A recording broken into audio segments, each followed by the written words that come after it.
Today we're talking about the second step in the process of officially starting a business in the state of California as a sole proprietor. This is a part of my simplified steps to start up series, so if you missed step 1, click the link down below. The second step for you is going to be obtaining an EIN, an employer identification number.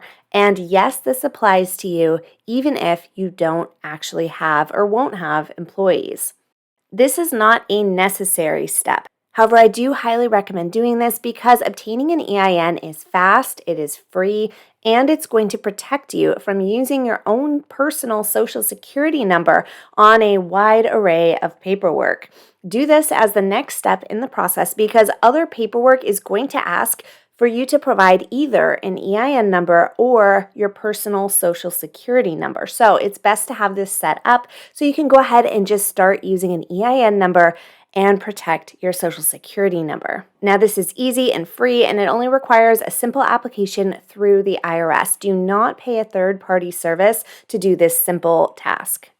I'm going to leave the link on where to apply for this down below, and you're going to click the blue button to apply. Next, you're going to be prompted to enter in what type of legal business structure is applying for an EIN.